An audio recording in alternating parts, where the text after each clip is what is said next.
कृष्णा, राधे राधे। हर हर महादेव। श्री शिवाय नमस्तुभ्यम। आप सभी का दिन शुभ और मंगलमय हो। आज दिनांक है 1 मार्च और दिन है रविवार। आज हम सुनेंगे फाल्गुन मास महात्म्य के 28वें दिन का अध्याय। लेकिन उससे पहले मैं आप सबको बताना चाहूंगी कि आज का दिन मेरे लिए बहुत ही विशेष है, क्योंकि आज 1 मार्च को मेरा जन्मदिन है। इस पावन अवसर पर मैं भगवान का हृदय से धन्यवाद करती हूँ कि उन्होंने मुझे इतना सुंदर जीवन दिया, और आप सभी प्यारे भक्तों का भी धन्यवाद करती हूँ जिन्होंने मुझे इतना प्रेम और आशीर्वाद दिया। मेरी भगवान से यही प्रार्थना है कि वे मुझे हमेशा उनकी भक्ति से जुड़े रहने की शक्ति दें, और मैं आप सभी तक ऐसे ही पवित्र कथाएं और भक्ति वीडियो पहुंचाते रहूं। आप सभी का आशीर्वाद और प्यार मेरे लिए सबसे बड़ा उपहार है।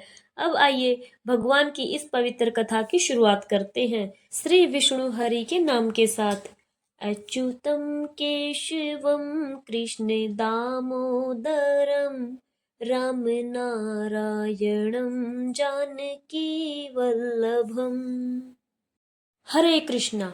प्रिय श्रोताओं, मार्कंडेय जी धर्मराज युधिष्ठिर को पापियों की नरक यातना का वर्णन करते हुए कह रहे हैं, हे युधिष्ठिर, मनुष्य अपने कर्मों के अनुसार क्रमशः एक एक नरक का भोग करते हैं। अपनी कुटिल और अधम कामनाओं के कारण जो कुकर्म उन्होंने इकट्ठा किए हैं, उसी के फलस्वरूप उन्हें कठोर दंड सहना पड़ता है। तपाए हुए लोहे की साल से बांधकर अंधकार स्थान में बड़े बड़े वृक्षों की शाखाओं पर उन पापी मनुष्यों को लटका दिया जाता है। यमदूत उन्हें बहुत जोर जोर से झुलाते हैं। तीव्र गति से झुलाए जाने पर वे सभी पापी अचेत हो जाते हैं। इसके बाद जब वे आकाश में लटके रहते हैं, तब उनके पैरों में 100 बार भारी लोहा बांध दिया जाता है। उस भयानक भार के कारण वे अत्यंत संतप्त हो जाते हैं और अपने अपने कर्मों का स्मरण करते हुए निश्चल और मौन हो जाते हैं। इसके पश्चात अग्नि में खूब तपाकर लाल किए हुए लोहे के कटीले दंड से यमदूत उनके मस्तक पर प्रहार करते हैं। फिर उन्हें विष्ठा और कीड़ों से भरे हुए गहरे कुएं में डाल दिया जाता है। भयानक यमदूत चारों ओर से घेरकर उन पापियों को अग्नि में पकाते हैं और उसके बाद उनके शरीर पर खारा नमकीन जल डाल देते हैं। कितने ही पापियों को लोहे की कढ़ाई में बैंगन की भांति भुना जाता है और फिर उन्हें गंदे कुएं में फेंक दिया जाता है। मैले रक्त और पीप से भरी हुई बावली में पापियों को डाल दिया जाता है, जहां कीड़े और कौवे लोहे की तरह तीखी चोटों से उन्हें नोच नोच कर खाते हैं। कितने ही पापी मनुष्यों को तीखे त्रिशूल में गोद धकते हुए अंगारों पर मांस की भांति पकाया जाता है। इसी प्रकार यमदूत उन्हें खूब तपे हुए तेल से भरे कड़ाहों में बार बार पकाते हैं। जो लोग झूठ और अप्रिय वचन बोलते हैं, उनकी छाती पर चढ़कर और पैरों से दबाकर तपाए हुए मजबूत संडासों से उनकी जीभ उखाड़ ली जाती है। दंभपूर्ण झूठे शास्त्रों से प्रेरित होकर जो ब्राह्मण यज्ञ के नाम पर अधिक धन इकट्ठा करता है, उसकी जीभ भी तीखे भाले से छेद दी जाती है। जो मूर्ख मनुष्य अपने माता पिता और गुरु को फटकारते हैं, उनके मुख में बार बार बालू भरकर पानी से सींचा जाता है। इसके बाद उनके मुख में खारा और गर्म जल भरा जाता है और फिर उबलता हुआ तेल उड़ेल दिया जाता है। यमदूत उन पापियों के पैर पकड़कर कीड़ों से भरी हुई विष्ठा पर घसीटते हैं। फिर सींगों से दबाकर उन्हें लोहे के शालमेली वृक्ष में बांध दिया जाता है। इसके पश्चात वह महाबली और भयानक दूत उन्हें पीछे की ओर से मारते हैं और अत्यंत प्रबल दांतदार आरे से उनके मस्तक की ओर से चीर डालते हैं। अपने भयानक कर्मों के परिणाम स्वरूप वे पापी जीव ऐसी अवस्था में पहुंचते हैं कि भूख लगने पर अपना ही मांस खाते हैं और प्यास लगने पर अपना ही रक्त पीते हैं। जिन मूर्ख पुरुषों ने कभी अन्न और जल का दान नहीं किया और न ही किसी के दान का अनुमोदन किया, वे मुद्र से कुचलकर एक की भांति तोड़ दिए जाते हैं। उन्हें घोर असीतावन में टुकड़े टुकड़े करके काटा जाता है। उनके सभी अंगों में सुइयां चुभोई जाती हैं। इसके बाद उन्हें शूली पर चढ़ा दिया जाता है। शूली पर चढ़ाने के बाद भी उन्हें बार बार हिलाया और खींचा जाता है, फिर भी उनकी मृत्यु नहीं होती। उनके शरीर से मांस नोच लिया जाता है और लोहे के मुद्र से बार बार मारकर उनकी हड्डियां चूर चूर कर दी जाती हैं। बलशाली यमदूत उस दशा में भी उन्हें अनेक बार तीव्र गति से घसीटते हैं और इस प्रकार वे पापी जीव लंबे समय तक नरक में रहकर दारुण और असहनीय यातनाएं भोगते रहते हैं। उनका मुंह बालू से भरा होता है इसलिए वे ठीक से सांस भी नहीं ले पाते।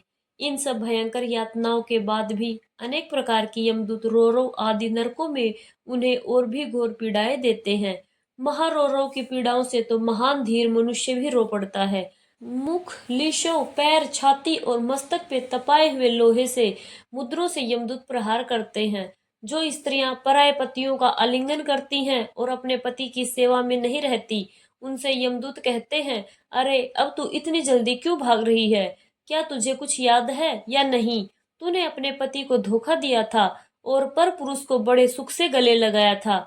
ऐसा कहकर वे उन्हें लोक कुंभ नामक नरक में डाल देते हैं और धीरे धीरे पकाते हैं। कभी उन्हें जलती हुई अग्नि में रखते हैं, कभी तपती हुई शिला पर बिठाते हैं, कभी अंधेरे कुएं में फेंक देते हैं और अजगर तथा विषैले सर्पों से डसवाते हैं। जो लोग धर्म का उपदेश देने वाले महात्मा ऋषियों की निंदा करते हैं, शिव भक्त ब्राह्मणों तथा सनातन शिव धर्म पर दोष लगाते हैं, उनकी छाती, कंठ, जीभ, शरीर की सदियों और दोनों होठों में कांटे ठोककर उन्हें कील दिया जाता है। इस प्रकार पापाचारी पुरुषों को यमलोक में अत्यंत भयानक और कठोर यातनाएं दी जाती हैं। धर्मराज के प्रत्येक नरक में सैकड़ों और हजारों प्रकार की ऐसी यातनाएं हैं जिन्हें सभी पाप कर्मियों को भोगना पड़ता है। संपूर्ण नरकों में अनंत पीड़ाएं सहनी पड़ती हैं। अपने अपने कर्मों के अनुसार नरकों में गिराए गए पापी जीव कर्मशः इन सभी नरकों में पकाए जाते हैं। महापातकी मनुष्य चंद्रमा और नक्षत्रों की स्थिति जब तक बनी रहती है, तब तक अनेकानेक यमदूतों द्वारा विविध प्रकार की पीड़ाएं भोगते रहते हैं। इस प्रकार हे युधिष्ठिर, मनुष्य अपने ही कर्मों का फल पाकर नरकों में असहनीय यातनाएं सहता है और वही कर्म उसके सुख दुख का कारण बनता है। यही दशा पातकियों की भी होती है। उपदिकियों को इससे आधी यातना मिलती है।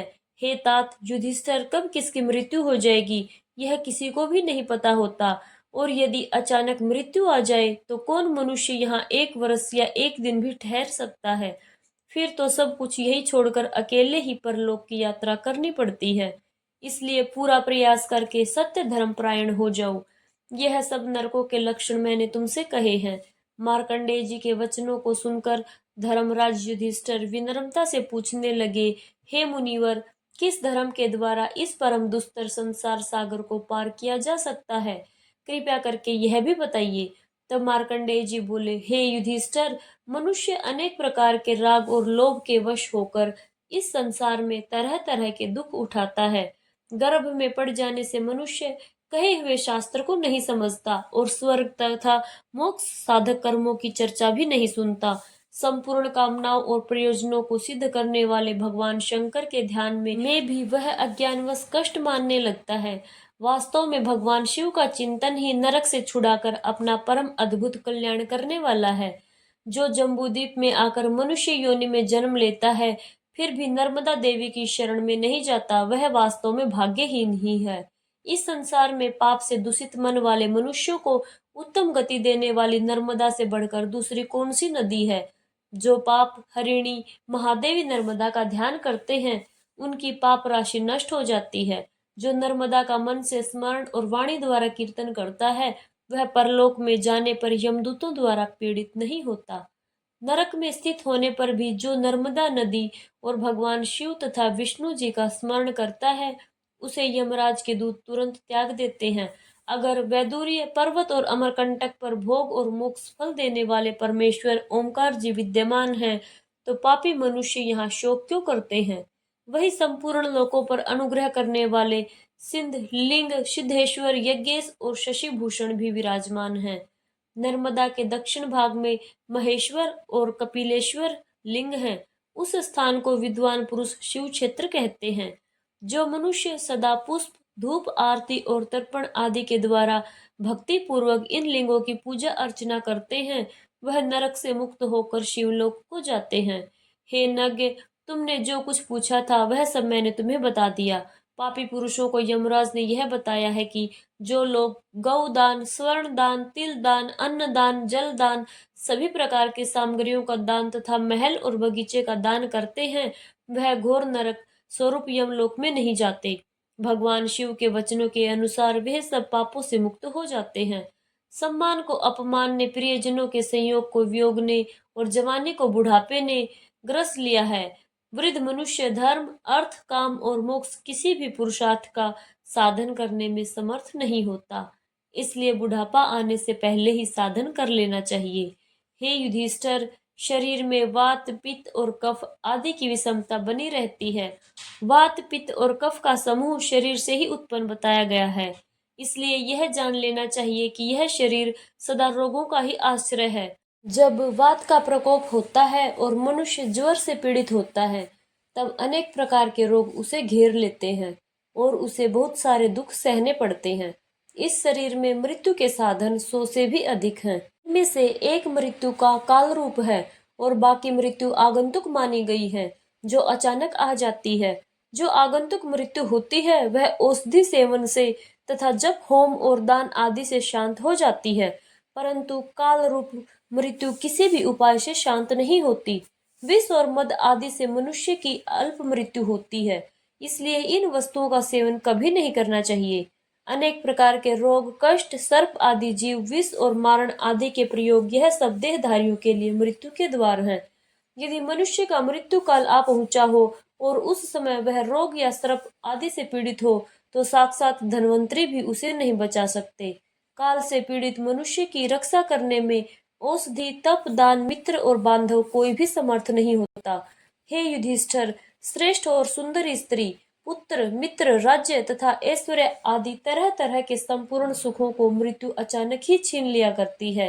राजन, बंधु आदि के रूप में जो यह विस्तृत संसार है, उसका तुम्हें यति किंचित परिचय दिया गया है। यह सब कुछ परिवर्तनशील है, परिणामी है, नाशवान है और काल का भोजन है। ऐसा भली भांति जानकर मनुष्य को प्रयत्न पूर्वक नर्मदा का सेवन करना चाहिए। नर्मदा सब सुखों का निवारण करने वाली और संपूर्ण शोकों का नाश करने वाली है। जो भी व्यक्ति जिन जिन कामनाओं को पाना चाहता है, नर्मदा देवी उसे वे सभी वस्तुएं प्रदान कर देती हैं। मार्कंडेय जी आगे कहते हैं, हे युधिष्ठिर, महिष्मतिपुरी के पश्चिम दिशा में अशोकवनिका नाम का एक पापहारी तीर्थ है, जो सभी प्रकार के शोकों का नाश करने वाला है। वहां स्नान करके अपने वैभव और सामर्थ्य के अनुसार गौरी देवी का पूजन करना चाहिए। वहीं पर मातंग मुनि का आश्रम भी स्थित है। जो स्त्री शुक्ल और कृष्ण पक्ष की तृतीय तिथि को गंध, धूप, चंदन, तरह तरह के उपहार तथा दीपावली जलाने आदि के द्वारा वह भक्ति पूर्वक गौरी देवी का पूजन करती है, वह रूप और सौभाग्य से संपन्न उत्तम पति प्राप्त करती है। हे युधिष्ठिर, पूर्व कल्प की बात है, मातंग नाम से प्रसिद्ध देव ऋषि ने नर्मदा नदी के तट पर रहकर अत्यंत दुष्कर और कठोर तपस्या की थी। महर्षियों के सत्संग और नर्मदा के पावन दर्शन से उन्होंने अपनी पाप बुद्धि का त्याग कर धर्म बुद्धि का आश्रय लिया था। वे सोचने लगे, मैं विरक्त हूँ, मैं भिक्षु हूँ। ऐसा विचार कर वे अशोक वनिका में गए। वहां उन्होंने जटा और वल्कल धारण किए, कंदमूल और फल का आहार करते हुए 1 सहस्त्र दिव्य वर्षों तक भगवान शिव की आराधना में लीन रहे। सभी मंत्रों में श्रेष्ठ ओम नमः शिवाय, इस महामंत्र का वे दिन रात अपने हृदय में गहन चिंतन करते रहते थे। उनकी उस परम भक्ति को जानकर देव आदिदेव महादेव जी ने उन्हें प्रत्यक्ष दर्शन दिए और कहा, वत्स, इस ध्यान से तुम्हारा कल्याण हो। मैं तुम पर अति प्रसन्न हूँ, तुम वर मांगो। तब मातंग मुनि विनम्र होकर बोले, देवेश्वर, यह तीर्थ मेरे नाम से मातंग के नाम से विख्यात हो जाए। इसमें चांडाल, सोपच आदि पाप योनि के जीव तथा जप आदि से रहित पुरुष भी पाप मुक्त होते रहे, और जो यहाँ स्नान करके नर्मदा चतुर्वती मातंगेश्वर लिंग का पूजन करे, उसका संसार बंधन सदा सदा के लिए छूट जाए। मातंग मुनि का यह वचन सुनकर महादेव जी बोले, मुनिवर, मेरी कृपा से यह सब कुछ तुम्हारी इच्छा अनुसार ही होगा। ऐसा कहकर भगवान शिव पर्वत श्रेष्ठ कैलाश को प्रस्थान कर गए और मातंग मुनि भी वरदान प्राप्त कर दिव्य विमान पर आरूढ़ होकर उमा महेश्वर धाम को चले गए। चैत्र के कृष्ण पक्ष में जो चतुर्दशी और अमावस्या तिथि आती है, उसमें वहां जो कुछ दान, होम आदि किया जाता है, वह अक्षय फल देने वाला होता है। उसी तीर्थ में तिल और जल द्वारा तर्पण करने से तथा गुड़ सत्तू का पिंडदान देने से 14 इंद्रों की स्थिति कालों तक पितर तृप्त रहते हैं। अशोक वन का नाम से प्रसिद्ध वही स्थान मातंग तीर्थ कहलाता है। वह नर्मदा के उत्तर तट पर विराजमान है। हे युधिष्ठिर, अब मैं नर्मदा के दक्षिण तट पर स्थित मृगवधे तीर्थ का वर्णन करता हूँ। वहां निराहार रहकर रात्रि व्यतीत करनी चाहिए और प्रातः काल होने पर गंध और पुष्पों द्वारा मृगवन में श्री हरि की पूजा करनी चाहिए। वहां एक ब्राह्मण को भोजन कराने से लाख ब्राह्मणों को भोजन कराने के समान पुण्य मिलता है। तिल और जल की अंजलि देने से पितरों को वैष्णव पद की प्राप्ति होती है। वही उत्तम वराह तीर्थ है, जहाँ वराह रूप धारण करके भगवान ने इस पृथ्वी का उद्धार किया था। और वही अमित तेजस्वी श्री हरि ने विश्व रूप को भी धारण किया था। जो पतिव्रता नारी